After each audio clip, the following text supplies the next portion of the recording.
everybody, and welcome to the Community Building for Creatives panel as part of AAPI Book Month. I'm really excited to be here with these amazing panelists. If you want to go and look at more about AAPI Book Month, you can go to AsianAuthorAlliance.com, but let's just jump into the panel. So we have amazing panels. I'm going to let each of them introduce themselves. So Preeti, why don't you go first? Okay, hi, I'm Preeti Chibber. I'm an author and I have 3 books coming out this year, the first of which is Marvel Avengers Assembly #1, the Clone Wars anthology, Stories of Light and Dark, and a picture book called A Jedi You Will Be. And I'm super excited about this because I feel like we're such a vast community that it's so nice to get to just kind of celebrate and discuss and talk about how we've come together, especially on the writing and creative side. That's it. Awesome. Jenny, how about you go? Oh, okay. Well, I'm Jenny Yang. I am not a published book author, but I am a writer and a stand-up comedian and producer and host and actor. And I don't know, I make stuff, but I'm here and I'm excited. Thank you for embracing me, book people. Welcome. Sarah? Sure. And Jenny, I think you should say you're not a published book author yet. I feel like that 100%. It's meant to be. Yeah. I'm Sarah Kuhn. I write a series called Heroine Complex, which are novels about Asian American superheroines living in San Francisco and living their best lives. And the 4th one is called Haunted Heroine, and it's coming out in July. I also write comics and short fiction. Most recently, I wrote a graphic novel called Shadow of the Batgirl, which is about Cassandra Cain, who's the Asian American Batgirl. And I also wrote an audiobook about Dr. Aphra, who is an amazing character in the Star Wars universe. That is also coming out in July. And sometimes I also write YA prose. My debut came out last year. It's called I Love You So Mochi. And it's about, it's a bit of a departure for me because there's no superpowers or demons or people trying to like fight things. It's basically about a Japanese American girl who goes on spring break to Japan and falls in love with a guy who moonlights as a costumed mochi mascot. It's so cute. It's such a good book. Oh my gosh. I love that story so much. That's awesome. Okay, and Michi, why don't you round us out? So I'm Michi Trota. I am currently the editor-in-chief for the Science Fiction and Fantasy Writers of America. I am a 4-time Hugo Award-winning editor, the first Filipina to actually win a Hugo. I am not actually, no, I don't know if I can actually technically say I'm not a book published author. I'm a book published editor. Just had the WizCon Chronicles Volume 12, which I co-edited with Isabel Schechter. Will be out later this month. So it's a collection of essays from WizCondies, talking about a particular theme of building bridges and exploring boundaries. So in my spare time, I also do essay writing, nonfiction, and I'm a fire performer in Chicago with a group called Rax Geek. That's so cool. You're like the coolest person ever. Yep. Yeah. And I will tell all of you how to spin fire once this whole lockdown thing is over, I swear. I'm so excited. And I definitely want to say that like the book community is like, it's involves everybody. Readers definitely are an integral part of the book community. So super duper happy to have everyone here. And for everyone watching, if you want to learn more about each of the panelists, their work, their books, anything, then all of the stuff is in the description box down below. So just click on that. So this panel is about community building. So I'd love to hear from you guys about how you found and built the communities you're a part of now. What are some good examples of communities you're part of? And also, how did you find yourself in the more visible, often leadership positions that you're all in now? Someone want to jump in, or should I call on people? For the first thing, you might want to call on. Yeah, agreed. As we get warmed up. Yeah. Okay. All right. I'm going to call on you, Sarah. Okay. That's interesting. I was thinking about this kind of in preparation for this panel. And I feel like I'm lucky enough to be a lot of really, I'm sorry, let me start that over. I feel like I'm lucky enough to be part of a lot of really amazing communities within the larger AAPI community. And one that's been very dear to my heart is the LA community, the sort of Asian American arts community of LA. And I think I got involved in that because of Jenny, actually. We were introduced, yes, please take a moment to preen. You deserve it. We were introduced through some mutual friends, and I think I actually met her and our friend Keiko Gaina at the same time. And they were so involved in all of these really cool things. Like we have Tuesday Night Cafe here in LA, which is like a weekly kind of open mic in Little Tokyo. Or at least we usually have it. We don't obviously have it right now. And, you know, she was also like organizing all these like comedy festivals and events, and she just kept inviting me to stuff. And I think the ways like both her and Keiko really just kept like inviting me to stuff. And I feel like the way that a lot of us get involved in communities is when someone kind of recognizes that in you and just keeps inviting you places, you know. And certainly I know like we all have our issues sort of fitting into different communities. As we've talked about, the AAPI umbrella is so large. And I think, you know, for me being like mixed, biracial, I do tend to have that like, am I actually Asian enough to be like in different spaces? And they were just so welcoming. They just kept like asking me to come to things. And so I feel like it really, for me, built from there. And then as far as becoming, I guess, like more prominent in that community, I think it was just a matter of showing up for people. I think, you know, I just kept coming to things, and then people started coming to my stuff. And when my first book came out, when Heroine Complex came out, I felt like the community was really able to like come together around it in a really lovely way, especially for a debut. Just because it was, you know, Asian American superheroines, and that's something we were all interested in. So I feel like it was really like I was trying to think of like what was like the process, like how did that happen?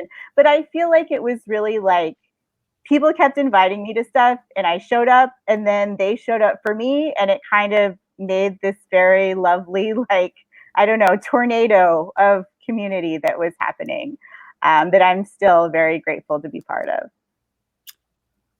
I think I come at it from the publishing side. I worked in publishing for a little over a decade and was lucky enough to be kind of on like witness as We Need Diverse Books started back in 2014, like watching Ellen and the hashtag Ellen O, who is the co-founder and the co-creator, kind of kick that off. No, so like watching all of that happen was interesting because it became very just like diversity, just anything that is not like cis, straight, white, like that's what we're going for. Like any departure from what we tend to default to in when we're reading, and slowly that started becoming more inclusive in terms of, you know, similar to what Sarah was saying, like finding those members of your community, but it still was like there were like 4 Indian people, I feel like, in Kidlit in 2014 that I knew, like maybe. And it has very slowly, because we were so vocal about wanting inclusion, become more and more and more. Like it used to be that I could count the number of books by Indian writers with Indian protagonists on like one hand. You had them on your calendar, you knew when they were all coming out, and now there's so many I like can't keep track of them, which is an incredible feat in like 6 years. Like that is amazing. But it was very conscious and very like a very deliberate decision to be like, I need to find people who have the same kind of cultural background that I do. And so I was like reaching out to like Sona Triputra or Nisha Sharma and building those bridges like deliberately, like over Twitter or whatever it was, like just being like, I don't know you, you don't know me, but we're both South Asian and we both write, and there were probably like one other person, so let's be friends. Like we're just friends now. And so it was that kind of thing. And then like because it started so early and because it was pushed like, you know, at the beginning, I feel like being in that leadership position has been really interesting, because if you're in a position to make change, like that's how I feel about it. I'm like, it wasn't about the leadership, it wasn't about anything. It was like my voice meant I could purchase books by South Asian authors or by East Asian authors or Southeast Asian or whatever. Like I was in a position to put those people directly into the hands of children. And it's being, I guess, very, very aware of that. And that's where that came from. That makes sense. Actually, it's very, very weird because I was not very much an online person. And when I grew up in the Midwest, outside of Chicago, not a really large Asian community to hook into, and a lot of personal circumstances for why we were not part of like even really a big Filipino community when I was growing up. Most of the community stuff I was doing was going to conventions when I was in college, and then when we moved to Chicago, for whatever reason, it just seemed to be like this constant opportunities were like actually making themselves available.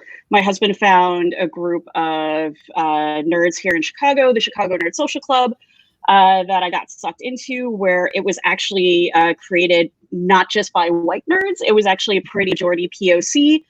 The first president was a Black man Jeff Smith, who's super, super awesome at creating things and like getting the whole thing started. And the next thing I know, I sort of like fell into being on the board there. And I found a performance community here in Chicago and met my friend Dawn Ziana Moon, who was also sort of like exploring both being a nerd and also Asian American identity as well for her. And when she started Rax Geek, we were like, we should do this whole fire artist creative nerd thing going on. So she does belly dance and fire, and I do fire. And then it just through a weird sort of confluence of things. I was taking classes with Marianne Mohanraj, who is a Sri Lankan editor and author here in Chicago. And she sort of brought me into the community, the larger SFF community. Through her, I met Lynn and Michael Thomas, who at the time were just getting ready to start Uncanny Magazine. And they put me in and were like, hey, you have 15, 20 years of publishing experience as an editor and working with magazines. Do you want to work with us on this SFF magazine we're starting as the managing editor? I'm like, sure, this sounds like fun. I don't know. Sure, why not? I had no idea that the thing was going to snowball into the thing that it did. And now it's like the magazine has won 4 Hugo Awards. Because of the magazine, it was this massive door opening opportunity where I got to meet people like Sarah. I think Sarah, you were like one of the first essays that I actually edited. Yeah, that's right. That's right. Oh, full circle. I know that was my debut year, like the first essay I wrote for my debut year. Yeah. Oh my God. I didn't realize that was actually your debut year. Yeah. Holy cow. Well, it became this thing where I actually, because I became more active in SFF, that was a doorway that became comfortable for me to really start meeting other Asian Americans and actually connecting with a community of people who were into the same sort of creative endeavors, who were artists in so many different ways, and who were sort of also exploring this whole like diaspora identity and what does it mean. And even though I am Filipino American, I didn't grow up around a lot of other Asians. So does that make me Asian enough? Like all of these things, and finding people who were exploring them through being writers, through being into pop culture, through being performers, it became a really comfortable way to do so. And then next thing you know, like, I actually have the ability to open more doors for people. And I have always carried that memory of I would not be where I am if people like Sarah hadn't reached out to me, if I hadn't been given an opportunity to do something, even though I wasn't like well known, or I wasn't like connected in a community of some way, but somebody reached out, made sure to get to know who I was, and gave me a chance to do something. So it's been a hell of a ride, and it's very weird to feel like you actually have that kind of capability to be a community leader, which still feels super weird. Feels super, super weird to say. And it feels very good to hear other people saying that. It's like, how did I get here? This is really weird. And there are some very great conversations that I've had with other Asian Americans, particularly about the whole idea of only you're visible and you're expected to take ownership of things, but then people react very differently to like, why are you being Asian and also being confident or also being aggressive about your career and being outspoken? It's really it's easier to navigate those things when you've hooked into a community of other people who are going through similar things. And that I think has been one of the most valuable things of building community, of finding community, not just of other nerds, other pop culture creators, but Asian Americans specifically. And then knowing that there are, even within that, all the different subgroups that fall within the AAPI umbrella, that we can actually find each other, being able to talk specifically to our individual subgroups, but still connect to the larger group, because we are all stronger together that way. Mm-hmm. As for me, in terms of how I build community, I feel like for my career in entertainment and in comedy, it really started with deciding that I would pursue stand-up comedy. And my earliest memory of stand-up comedy was going to like a dank hole cave of 22-year-old white men who insist on making variations on the theme of the joke about marijuana or masturbating. So I very much did not feel like I was able to connect with anyone in this new pursuit that I was doing.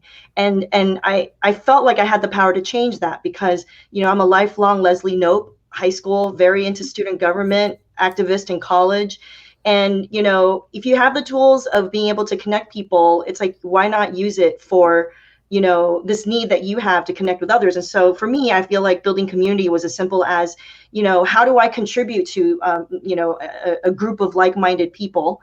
And how do I provide opportunities for other people to feel like they could contribute and be a part of something bigger than us? And always thinking about how can I serve something bigger than my own needs, especially if they happen to overlap, great. But I feel like that's always like, whenever people would ask me questions like, how do you network? Or like, how do you do this? I'm like, well, first of all, like you just try to offer something of value, whether that's volunteering your time or it's writing a really awesome book that represents an Asian American superheroine. Do you know what I mean? Like, I feel like, you know, if you're adding some kind of value to a group of like-minded people and you get that word out, whether that's one conversation at a time or through social media, you are going to build a community. And I think, you know, I have a career in entertainment.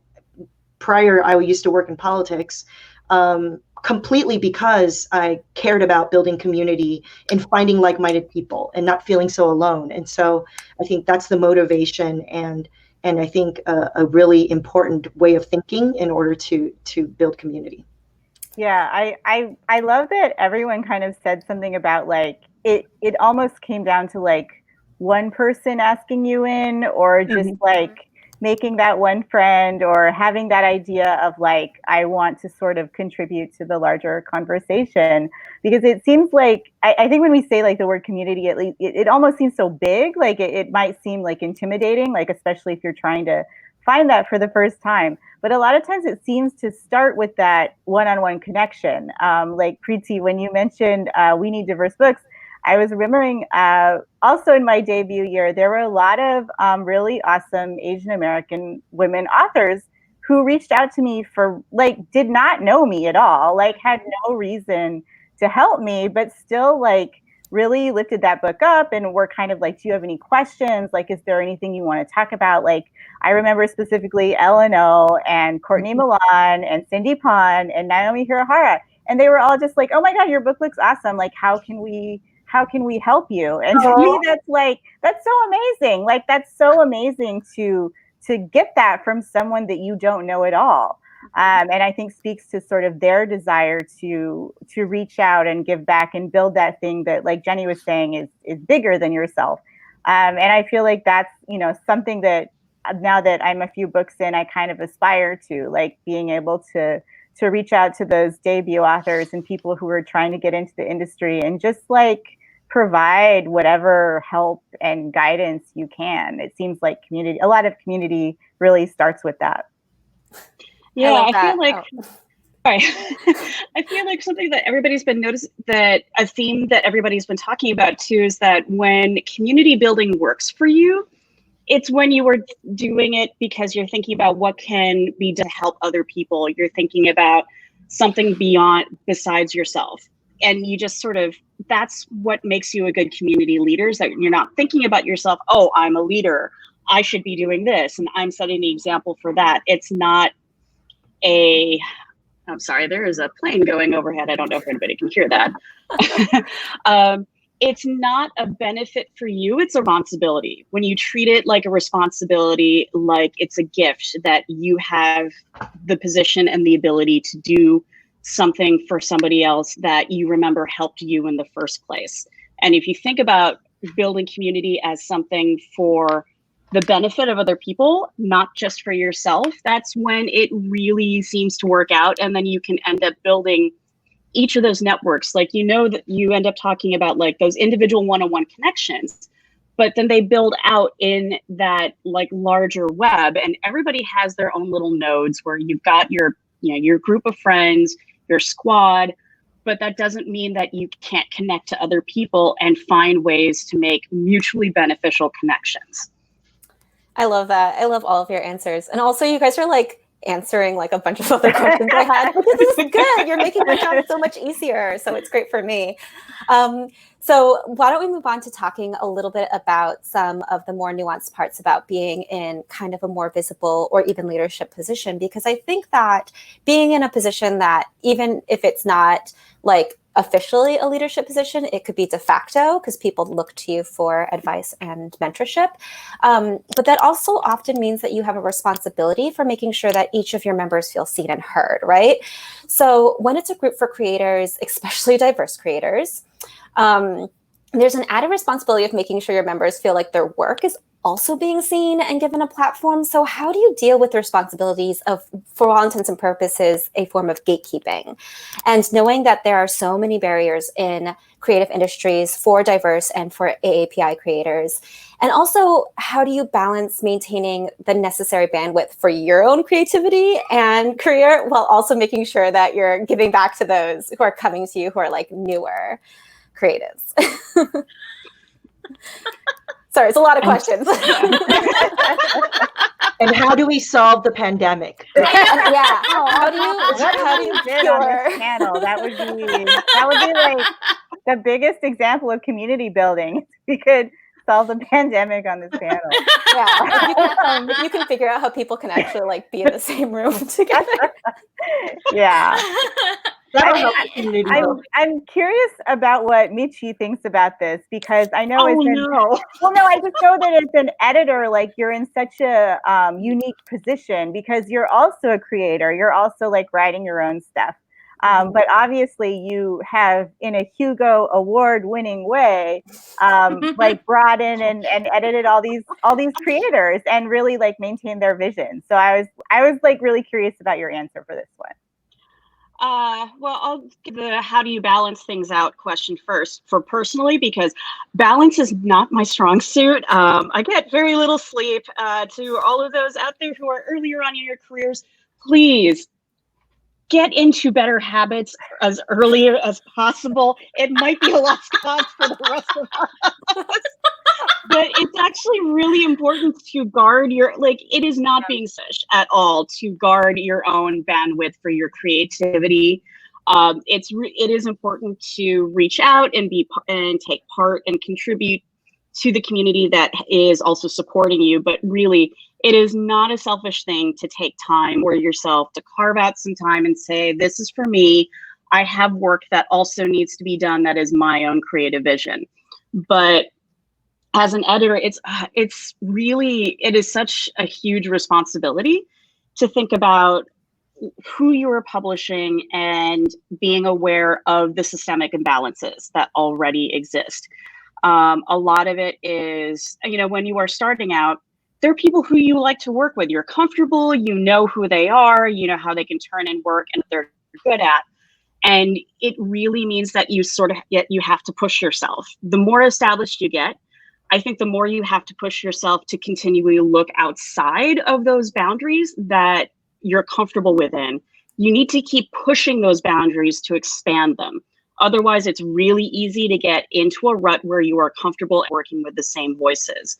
Some of the things that have worked for me is just really keeping a list, keeping track of the people who I've worked with, and who are the people who may have said, like, I would love to work with you, but I can't work with you right now, and going back to them and just making sure that I am not constantly working with people who I already know, and also people who are well known. It's really important to take the time to go and look for voices who you may not be familiar with. And this is where the networking part really comes in handy.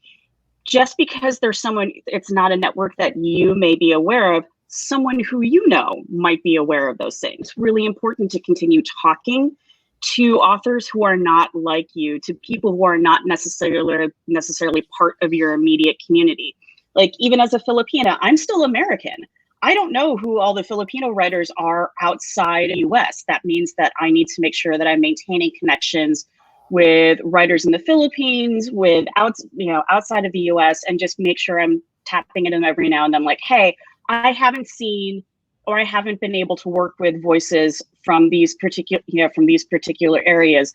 Does anybody know of anyone that they could recommend? And if they are someone you trust, you already know that they're probably going to connect you to somebody who's going to be really interesting to work with. And the best thing that comes out of that is, even if they're not a perfect fit for the project you have going on right now, they may be a fit for something else down the line that either you or someone you know is working on. Again, this is the networking thing. You want to know what your peers are doing and what their needs are as well, because if you find someone who's great but they're not a fit for what you are doing, you are probably going to know somebody who is going to be looking for someone like them or their work. And the more that you can share the wealth of your connections, that's really what is important for gatekeeping. You don't want to hoard your resources. You don't want to hoard your connections. You don't want to be selfish with what you can do. Sharing the bounty means that it will eventually come back to you. You're setting a good example for your community, and you're still a gateway, but you're not a closed gateway. You're a gateway that people are coming through to. The best thing you can do is be a gateway that people are coming through in order to get to their destination. You are not supposed to be their final destination. You're supposed to be helping them along their pathway. That's the best thing that you can do as a keeper. Just to add on to that, because I think that all of that is an incredible advice and should be followed. But in addition, this idea of, from the other side, from the writer side, from looking to become one of those writers, and this idea of networking can be very daunting. But I think something that we're in a position to do beyond talking to peers is literally just asking. Like, we at one of my old houses had a meeting every 2 weeks that was about IP, which is intellectual property, where the publisher comes up with the ideas and needs writers to come write them. And I was noticing, like, every time editors would come in, it would be like the same 5 names. It was like the same 5 white women who they were turning to again and again and again. And I was like, oh my God, like, I know so many writers that you guys could be talking to. But these editors weren't going beyond their own circles, or they weren't going beyond just like asking, the agents that they knew or whatever. And I think I literally went on Facebook to the like Kidlit Authors of Color group. I was like, does anybody want to write IP? Fill out this form. And like sent a grid of like 90 names to all these editors. And it's like, here are some people of color you can look to. And it was just this thing of like being, it's so nerve-wracking to take advantage when you hear like someone is like, who wants to write IP? It's so easy in your head to be like, I can't do that. Like, who am I to say that I could be that person? But you can. Like, I know it's hard to get out of your own head, but like the minute you see an opportunity, like, go for it. I feel like there are editors and agents on Twitter all the time asking for like writers and their manuscript wish list or whatever it is. And writers are often their own worst enemies. So like, just go for it. The worst thing someone will say is no.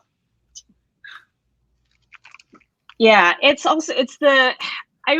like to use this metaphor a lot. Like, if people are used to the door being closed to them, they're not going to come in just because the door is open. They're used to being thrown out. So really, if you are already inside that door, you have a responsibility to be the one who extends your hand outside and invites them in.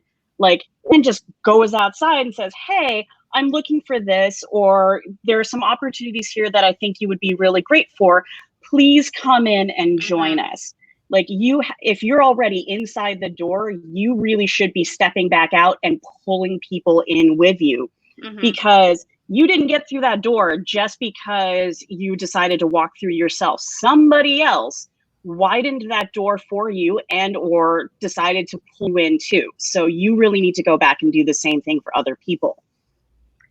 Yeah, I mean, it's so interesting, like what you guys were saying about how a lot of us are like when those opportunities come up, or even when, you know, Preeti, you put out that, I think I remember that call on the Kidlit Authors of Color. It's like, please. The first comments are always like, oh, well, I don't have, like, I would love to, but I don't really have enough experience, or like, I'm just not that established, or like, oh, I mean, you could, like, if you really want to, you could, and it's kind of like, do you think any of those, you know, 5 white women that keep coming up in the meetings, like, are any of them doing that? Probably not. Like, honestly, no, so, no, you know, I remember when, like, kind of similar thing in a different industry. I have a friend who's an executive at a big streaming service, and she had asked me one time, she's like, okay, I don't want to assume that you know every Asian American actor in LA, but we're trying to test this one part, and we cannot find anyone who's like in the right age range, and I feel like I know this person is out there, and I can't find them. So again, I'm not saying you know every Asian person in LA, but can you give me some suggestions? And I was like, well, first of all, I think I do know every Asian person in LA, or I know a lot of them. And I kind of started asking around, like, some of my friends who are actors who, you know, maybe were in the right age range or new people or whatever. And a lot of people were like, oh, well, that sounds great, but I don't have the credits. Like, it's not enough. And I was like, no, like, let's not even, no, I'm still going to send you in. And then the best was Jenny and I have a friend, Will Choi, who does a show called Asian AF at UCB, which is basically every like Asian and Asian American improviser ever. And it's like a really great popular show. And he's another great community builder, and someone I sort of look to is a great example of that. So I emailed him and I was like, okay, do you, like, it was sort of the same thing where I'm like, I know you don't, well, actually you do know every Asian actor in LA. Let's just skip but like, do you have any suggestions? And he was like, dude, I have a spreadsheet of every person who has ever been in Asian AF. Like, even if they were in it for like 2 seconds, I have a spreadsheet. And I was like, oh, he's like, I'll share it with you. So I sent that to my friend, and she was like, oh my God, this is amazing. Like, thank you so much.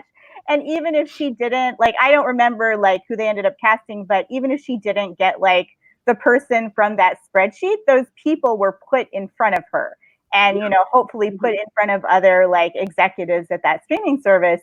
So then it's like, okay, maybe the next time you'll be able to think of like, you know, you'll have like a whole spreadsheet that Will Choi has created. So I really love, like, I love things like that. I love when the community can come together like that. And then just to like address sort of the other side of it of like balancing things as the creator. And I'm really interested to see what Jenny has to say about this, because she like impresses me so much with this like balance of kind of like community giving back, but also like doing your own stuff. I think like sometimes something that a lot of us need to remember who are like really into the community building and giving back and opening that door, opening that gate, is that sometimes if you are just really exhausted, if you're burning out, if you feel like you don't have as much left to give, sometimes it's enough for you just to exist and to be visible in that way. I remember last year at Comic-Con, for some reason, I agreed to do 10 panels. I will probably. Oh my gosh. It was like amazing, but it was like not a smart move on my part. So anyway, I was just like, the whole time I was there, I was going. Comic-Con, as Preeti knows, is exhausting anyway. So it was like, I was just kind of running on fumes, and I was like, oh my God, I feel like I don't have that like energy that I want to give back to people. Like I don't have the sort of bandwidth right now to like engage in maybe a whole conversation, or go to a party, or like whatever it is, where a lot of these things happen. And at one of my signings, this girl came up to me, Asian American, and she was like, I saw you on one of the panels last year about romance. And I heard what you said about how it was, powerful for us to be in romance, and like women of color experiencing joy and all these things. And I wrote a book and I sold it. And I was like, oh, I was like crying. That's awesome. But it was that thing where it was like a nice reminder that I think we all need sometimes, where and this sounds like so like weird and self-aggrandizing, so I'm sorry. Like my sort of like Japanese spirit is like, stop talking about yourself. But it was one of those. Look, we all deal with that. We all deal with that. No, there's somebody. I don't have a flow of it was one of those things where I was like, oh, me being on that panel and existing and being visible is something that helps that person, even if I wasn't able to like, sit there and give them absolutely everything. Like it was just like this reminder that like that was something that helped me too. It was just seeing people being really visible and powerful. So yeah, I mean, I feel like a lot of I'll just say us. I'm just going to presume a lot of us who are organizers and planners and builders. We learned from a young age probably to be overly responsible, or else chaos would happen. And so I don't know what you mean at all. Talk to our therapist. But so it is a skill that benefits a lot of people. And I think for me, I knew that this was a part of me. I compulsively will become overly responsible. And so I knew from college that that's going to be a lifelong lesson of learning how to take care of myself, and to at the very least be aware of when burnout happens. And I've experienced that a number of times, and we'll just check out. I literally, I'm on social media a lot. Sometimes I'll just be like, this year, this is my month to like do a social media break. And I remember a friend of mine joked one time, like, oh, you're going to take all of October off? Good luck. As if like doubting my ability to do that. I'm like, okay, you're no longer on. But I did it, and it was fine, and it was great, But and then just separate from that, I think because this was like an 8-part question, let me address number 2. Of the part about sort of gatekeeping and what that whole dynamic of being sort of in a leadership position. To me, if you are not a leader, or you are not truly building a community, if you are not also encouraging others to also take the mantle and spread the culture of helping, right? And also accessing resources and sharing those resources, right? And connecting others. And so I feel like, Will Choi is actually, prior to Asian AF, started as because I am tooting my own horn, started as a leadership team member on the comedy festival that I organized and that I started. And I did teach him a few tricks, and he went off and even complained that he wasn't a producer when he first started. He's like, I hate this. It's so stressful.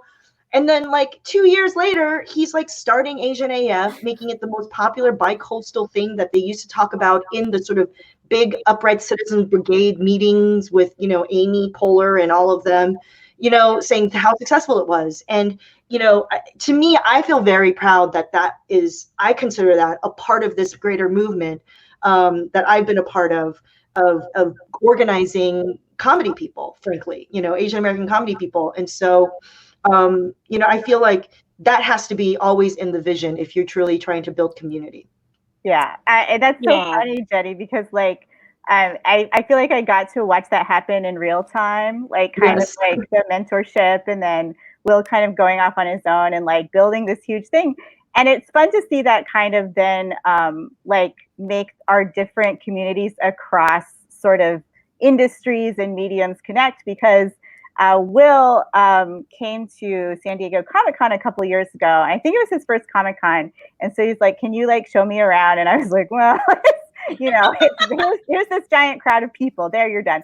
But we walked around the floor, and I was like, "Oh, you should meet some of the the Asian American comics artists who have tables here, like Jen Bartel and Amy Chu, and like all these different people."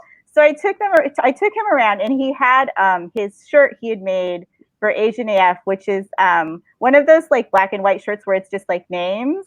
And he used like the names of everyone who had played like whitewashed Asian characters, or like white people who had played Asian characters. So it's like Hilda and Scarlett, and So we went around, and I was like, "Oh, meet Will Choi. He does the show." And every single comics creator was like, "I have that T-shirt. Like, I have that T-shirt." And so That's it felt awesome. like this nice thing where like our different like Asian American communities were like connecting across like everything. That's amazing. I love that Yeah. so much. It's also really like, if we're going to talk about the balance thing really quick, it might be it's selfishly, I realized that the more people I know that I have been able to either like help along, or I've been able to work with, and I know what their capabilities are, it makes it easier to say no. It makes it easier to say no to things, because I get, like Jenny mentioned, the whole feeling like you need to take on everything. We need to be the ones who organize all the things and be in charge, because of course, we trust ourselves the most to do it. If we work with other people, we mentor them, we meet others who we can work with, it makes it a lot easier to say no. But I know somebody who can take this on, who I trust to do it right. Yes. So you don't have to do all the things. If you know other people can do them just as well, if not better, if not possibly better, because they're not you, they'll have a different approach. But if you can connect those people to things that you don't have time to do, or that frankly, like they're not within your wheelhouse. The number of times that I've gotten asked to be on panels or to write an article about a thing, because they're looking for an Asian American writer. They're not looking for somebody who is Asian American and an expert in the thing. And I'm like, no, this is not right for me to do, but let me shove my Rolodex of all the people I know at you, because they should be asked to do these things as well. If you can say no to a thing and direct them to like at least three other names that you think would be a better fit for the thing anyway, that is how you can really continue to grow community and also safeguard your time. I feel like those are all really good answers. And I really like that a few of you touched on the fact that like you do have to create your own work as well. And the thing is that like you can't, like, especially in the creative field, a better way to be a leader is to also continue to create your content and be visible, like like Sarah, you were saying. So I think that is important, like to keep in touch with the community is to actually be a part of the community and making your art. So I really love that. So just a little of a tangent though, being under the AAPI umbrella is actually a really interesting existence, I would say, because it's a really huge blanket term, and it does encompass a lot of diverse experiences and identities. However, on the flip side of it, like in order to have like the numbers that we need in order to be seen and heard, we kind of have to embrace that designation, and it does provide us with like a really nice feeling large community. So how do you kind of navigate making your communities feel both specific and inclusive? And as kind of like a de facto leader in your community, how do you also make sure that you're making the minorities within the blanket of AAPI also feel like they're being seen and heard? Like, what do you think can be done to make sure that everyone in the community feels welcome and represented? I think that. Sorry. Go ahead. Please go ahead. Please go ahead. This is an example of doing that. You always should go ahead. Please go ahead. No, you. So for something that I have is this podcast called Desi Geek Girls that I do at Swapna Krishna, and we created it specifically because we wanted a space to be kind of like South Asian women talking about the stuff we liked. But we are extra thoughtful about when we are speaking to that perspective. It's very specific to like I'm North Indian, she's South Indian, and we are always cognizant of like our experiences are not Indian American experiences. They are very specific to us. So we really avoid generalizations and like that kind of thing, because even within the South Asian American community or the Indian American community, the experiences are huge. And, like America tends to think of like the kind of specific Punjabi American idea is what is Indian. Like when you go to an Indian restaurant, it tends to be Punjabi food unless you're getting like dosa. And so it's easy to forget that there are all these other versions of this experience. I got asked to do a sensitivity read recently for an Indian American character, and I started reading the book and I was like, I don't think I can do this. Like this does not, like, I can speak to the half Punjabi, half Gujarati American experience of like a Hindu person. I can't speak to, this character might be South Indian. I think they might be Catholic. Like I should not be doing this read. And being very vocal about that, and being very vocal about the idea that the masses don't necessarily understand the variety within the Indian American experience has been one way of doing that. It's just consistently driving home the point of like, we all have our biases and we all have our assumptions, and you need to break them down. I think one of the things that I've started doing is that whenever I people ask me how I identify, like I would say like, okay, Asian American, but specifically I'm Filipina.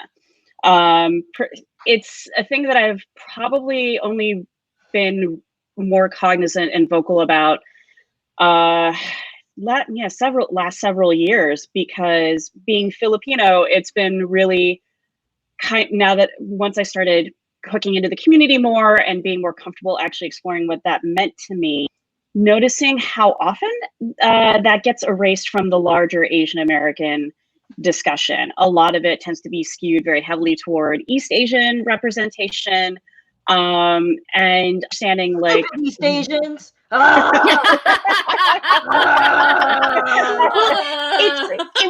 that weird thing where like people will talk about Asian American experiences, like the Asian American experience, like there's one monolithic thing, which is not a monolith constantly, but the being able to talk about like, well, there are things that I can relate to, but there are things that don't quite fit for me because I am not this specific kind of Asian. And even within the Filipina American experience, like I didn't grow up with a lot of other Filipino Americans around. I don't know what it's like to grow up in a community where I had cousins and neighbors all around. Like it's a different experience from say someone who possibly grew up in South California, where some of the enclaves are bigger. But just being able to understand that being able to point out that our experiences are not universal, and just being a little more intentional about talking about, hey, this was my experience, not the Asian American experience, but here's my experience as an Asian American. And just leaving room for there to be a variety of different truths that are all true at the same time. Somebody having a different experience doesn't mean that yours is invalid, but it's also useful to listen to somebody else's experience to see where those commonalities are, and the differences, being able to talk about the differences lead to a lot of really great understandings. And also as a writer, being able to understand how to create more complex characters, how to create more diverse and layered worlds, understanding that you don't just have to have one Asian character. You can have a plethora of them. They'll all be different. I swear to God. You don't just have to have one. What? You can have more than one, and I swear they're all going to be different. I always think about? I always think about the Barbies I saw growing up. It's like, wow, blonde white Barbie gets to be an astronaut, a doctor, all these things, and then the Asian Barbie is just the one Asian Barbie.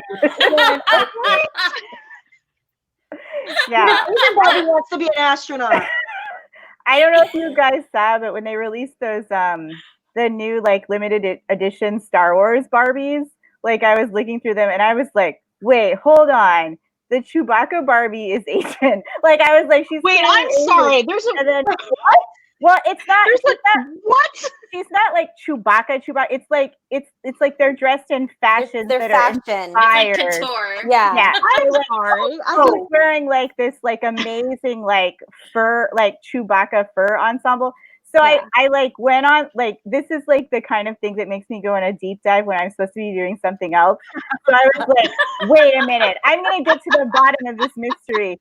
So I like looked it up, and like on the product, like it says like which face mold each one has. So hers, I think, was Kira, who was one of the Asian, like everybody's like, yeah, it's one of the Asian Barbies. So I was like, she is Asian. So I like started like a tweet thing where I was like, Chewbacca was Asian all along. Like, you didn't know. Oh my God. It's true. Like the white Barbie gets to be everything. So why shouldn't we get to be Chewbacca if we want to? But That's right.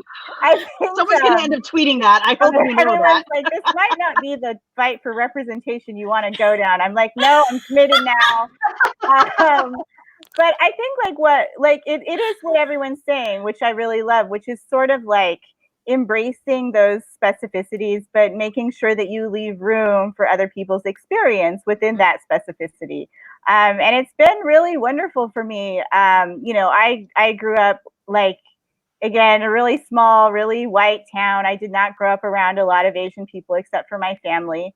And so I was very connected to Japanese American traditions through them. And, my mom was really great about making sure that I knew about incarceration and like kind of and that her marriage to my dad like was not legal for a while, like sort of the not fun elements of history, but she always made sure I was really aware of that. And most of the Japanese American side of my family at this point has passed away. So sometimes I think it's harder for me to feel connected because the holidays, like the traditions, like all of those things aren't necessarily something that the families that I'm part of now would celebrate. And so I've been really happy to make some friends, like my friend Jen Fujikawa. You probably like read her amazing recipe blog. And Mary Yogi, they every year have this big like mochi making thing around New Year's. And I was so touched when they invited me to come, because it was something that was like, it's not something like, the German English side of my family would really celebrate. My husband's family is Chinese American. It's something they know about, but not something they would necessarily do. So being able to like be part of those traditions as part of like the community that I've been able to be part of is a really lovely thing. And then on the other side, as far as like being inclusive, I think it's the same thing. It's like, when you're putting together a panel, say like, make sure it's not all East Asians, because we've seen that panel. We've seen that panel many times. Those East Asians. And I'm happy that there are really a lot of people, I think, in our different communities that we can look to for that, like Jenny and Will, who we were talking about before, are really like two of my role models. Like another one is Ali Maki, who is an actress and writer and just amazing person. And she started Asian American Girl Club, which does, like cool t-shirts and stickers and stuff, but it's also a bigger community building thing. And one thing I really love is that she's just so enthusiastic about welcoming anyone under that umbrella. Like I was talking about before, sometimes as a mixed person, it feels like I'm sort of like, oh, am I like enough to be part of this community? Or what other people have mentioned as far as I didn't grow up around Asian people. Like, I think all of us always have that question of like, am I enough for whatever reason? And I feel like she's so wonderful because her response is always, of course. And she is like, of course you can all wear this t-shirt. Like, you don't have to pass a test to wear the shirt. Like, you can all rep. Well, we are Asian. Girl Club. So we do like tests. We love tests. Yeah. We love putting A's on tests. But it's fun tests. But I love that there's like that sort of very generous spirit, I think, behind the people who I really look to for my, like, as role models for my community building, where it's like, no, we can all come together and we can celebrate this, and we can also celebrate the diversity within our experiences. That's great. I did want to point out really quick, Jeanette Ng, who's a writer, has this essay on Medium about writing when you're part of the diaspora. So that would be, hyphenate identities. So Asian American, Indian American, like whatever it is, and being valid in your experience within the culture, even if it's not the quote perfect experience. So like your experience of celebrating the holidays you celebrate or not celebrating the holidays you celebrate is still Asian. It's still Asian American. And I think that's something that is easy to kind of be like, well, I'm not as good an Indian person as that person who can like cook a full Indian meal. And it's like, that's not true. Like there is no such thing as like goodness or like really being Indian or whatever it is. I'll like tweet out this link because the essay is amazing. Like it's one of my favorite things. Yeah, it's a really, really good one. If you don't cook Indian food, I'm just saying. Sorry? I won't be friends with you if you don't cook Indian food. I have a bone to pick because I know that you've cooked. Jenny has been cooking my brother's chai recipe, which is actually mother's chai recipe, and I just want to throw it out there. Ooh, He's gonna be so mad at me. Okay, Preeti's brother, I'm acquainted. We're friends. He put out a chai recipe on Twitter. I said, OMG, I've tried so many white people chai recipes. I'm gonna do this one. I did it. It was great, full of flavor. So good. I followed that tweet thread. It looked so good. It looked so good. I would tag him every time, and now what? The sister is tattling? Okay. Should I call it the Mama Chibber? Yeah. Mama Chibber. I'm not gonna tell him about this panel. Oh no! The next time I make it with you, I'm gonna tag the both of you, and you will figure it out. Oh my gosh. That's so amazing. There's this podcast called Asian Enough that I've been listening to. That's really, really. Daniel love how they always end episode with everybody having their like bad Asian confessions, and I really, really love how there's like such a wide variety of like things that like someone doesn't take their shoes off immediately when they come home, or I'm sorry, but it's like a pet peeve. I can't. It's like it's so great to the fact that there are more Asian voices talking about all of the variety of experiences. It like at this point it makes it very hard for me to sympathize with somebody who is not from our community and who looks and is like, oh, but aren't Asians supposed to do this? I'm like, do you realize we're all different? And at this point the media is so like there's so many of us creating a variety of different point of views and art forms and different approaches to the same story. Like if you are at this point still thinking that we're all the same, it is almost a willful disregard for all of the work that everybody is doing. It has been so heartening, and it makes you feel far less lonely when you see a wider variety, because even if the stories that you grew up with, the media that you were growing up with gave very few options for what your experience is supposed to be like. Now it's a lot easier for people to find things that they can hook into that reflect them in a more, basically that are more reflective of what our experiences can be like. Not what they are, but what they can be. So it's just something where I'm like, at least I've met other Filipinos who don't like durian, so I don't have to check my card just because I want it. Well, my friend is Filipino and he doesn't like ube. And we're always like, that's okay. I'll take that share. It's all mine. I will take it. Yeah, we like taunt him with it. Like we're always like, "Ooh, look at this amazing!" And he's like, "Oh, get that away from me!" But I appreciate that he feels free enough to do that. He doesn't.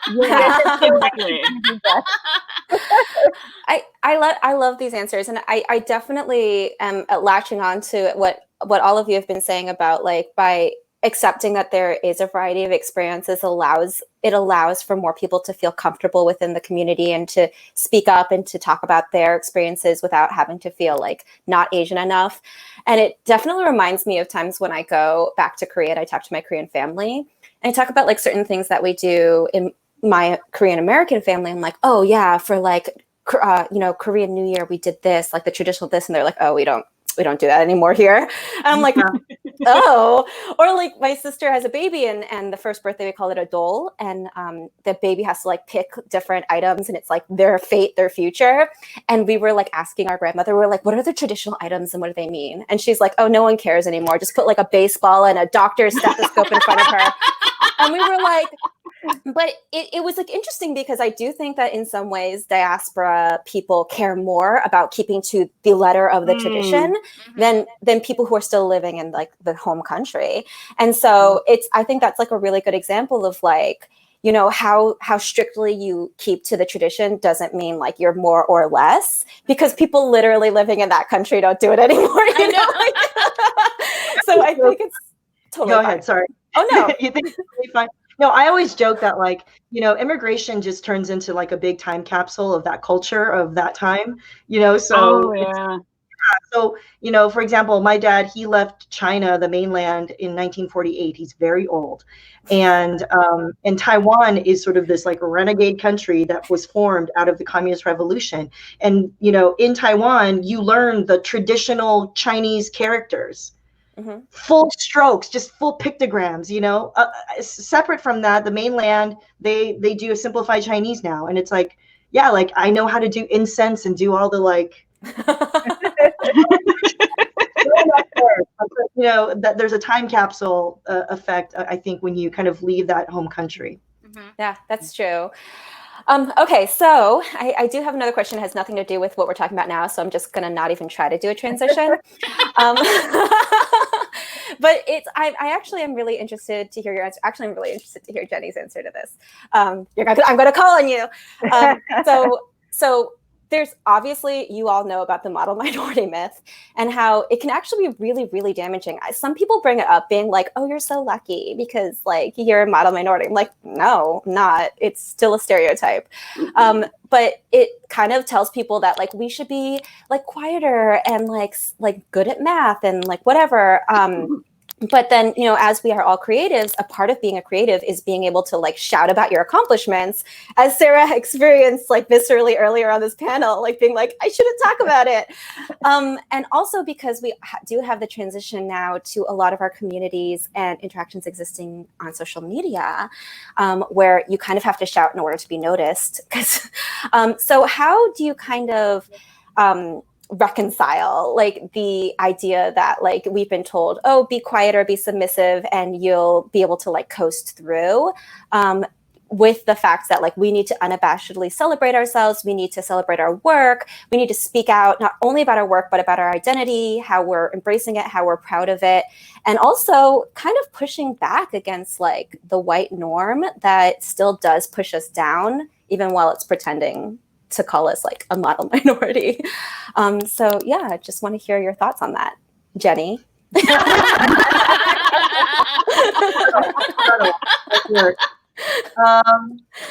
I mean, you know, being called a model minority is so disgusting in the context of American race politics, because if one group is considered a model, it implies that another group is bad. And I think we as a community need to spread the idea that that's not cool, and that, you know, we are not about trying to use any of our accomplishments as a wedge to make other groups feel bad. Like that's just like being a bad friend, period, and a bad human. So whenever people bring that up, it's really disgusting. I feel like for me though, you know, I grew up probably embracing the notion that I needed to be good in a certain way. You know, I got a 4.5 GPA. I went to very good schools. I've gotten fellowships and scholarships paid. Like I have checked off so many of the list for immigrant parents to feel like their journey was worth it. But I'm also very loud. I'm a comedian, and you know what I mean? You win some, you lose some. But my parents' lives, you know, so unfortunately, I feel like there is a generation, there's a part of our community that wants to believe in this myth that we are truly that much more exceptional than others.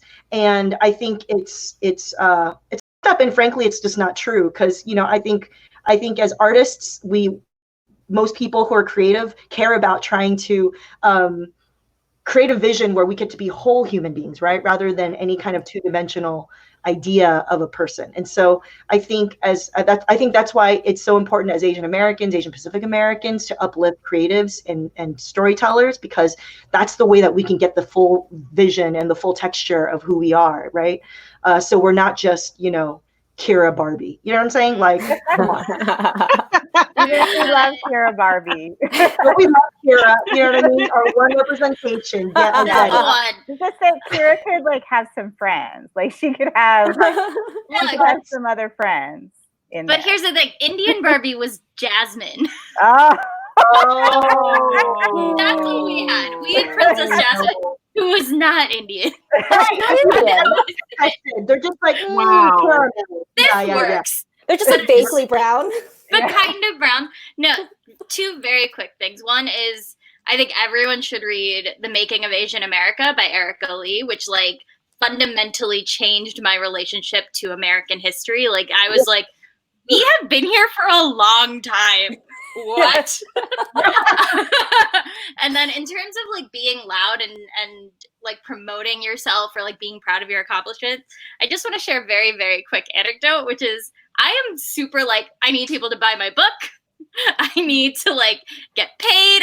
This needs to happen. I need to be able to write more books, and that can't happen unless people buy the other books. So I'm very loud about it. I'm very like, promotion heavy or whatever. And I got this DM on Instagram like 3 weeks ago from a friend who was like, "You wrote a book?" I was like, "What?" There's no such thing as too much promotion. Yes. I promise you. Oh my God. That's good to know. It's too real. That's too real. Friend status, by the way. Maybe you should rethink that. You should revoke that friend status. Yeah. Like automatic block. You're like, Kira the Barbie is my best friend now. Yeah.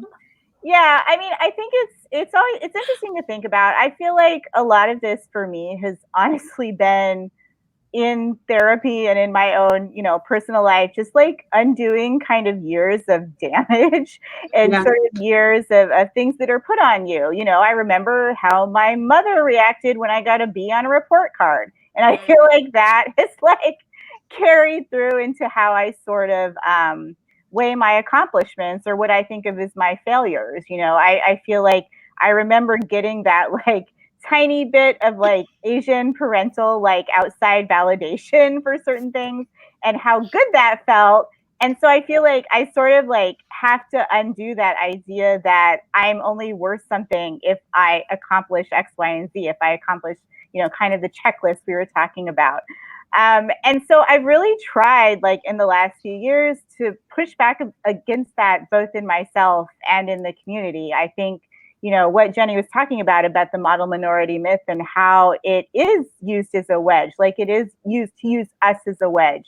And I think a lot of times it means that we don't, even if we're able to come together as a community, we don't always address our problems within the community. We don't address anti-Blackness, which is obviously a huge problem in our community.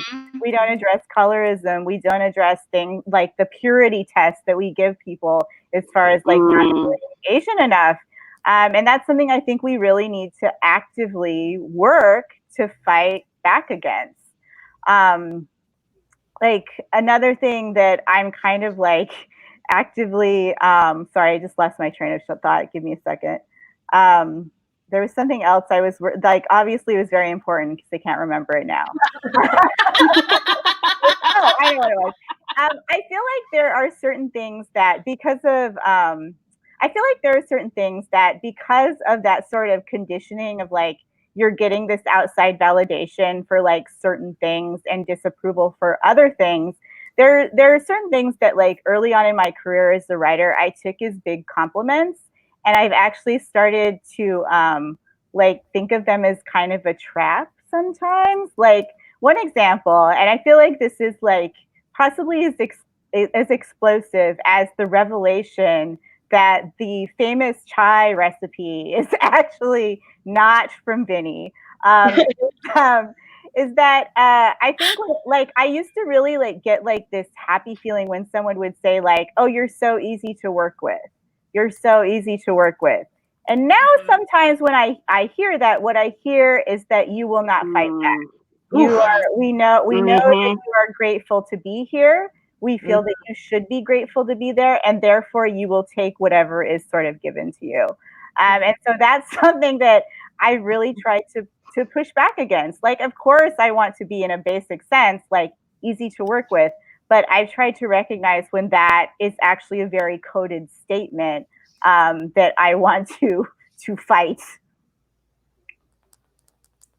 Yeah, I will be honest. I still struggle a lot with feeling comfortable enough to promote my own things and to embrace my accomplishments and all of that stuff. A lot of it is the idea of like, oh my God, now I'm visible. If people see me, then there are expectations.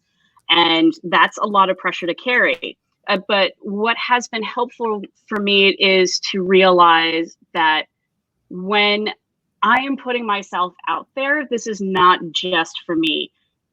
All of us have shared examples of there's someone who's come up to us afterwards and who has said, it really helped me to see what you were doing, and it made me think that it was possible for me to do more, right? Like, so many writers have talked about this in the need for creating more reflective worlds, that you cannot imagine for yourself a future or possibilities unless somebody gives you that example to follow. It's a lot easier to imagine beyond that you are capable of doing things beyond what you think are possible if you see other examples of people doing that. So uncomfortable as I might be, because I will still hear that voice in the back of my head, you know, sorry to the shade of my mom, but I need like much more open and loud about the things that I've done. I always try to think about what it'll mean for somebody to see what I'm doing and to see what other people are doing. That's why I love, sharing things on my social media about like, hey, you know, this creator, this marginalized creator did this thing, and this is super cool, because it's not for me, it's for somebody else. It's for people who are looking for a reason and an example for that they can dream bigger, that they can break whatever little box that people have tried to push them into, because if somebody else like them is doing this thing, it's also possible for them to do it too. Also, being loud has been very, like, I swear like a sailor. I love it. It's great. It's extraordinarily freeing. And if we're talking like one of the things about being the model minority is that people don't expect you to be loud. They don't expect to be angry.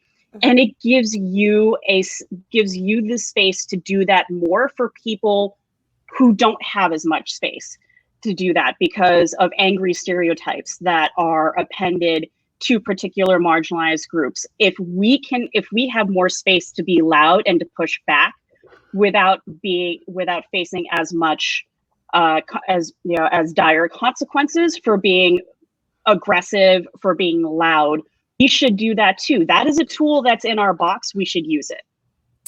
I love it. And that's actually a wonderfully inspiring note to end on.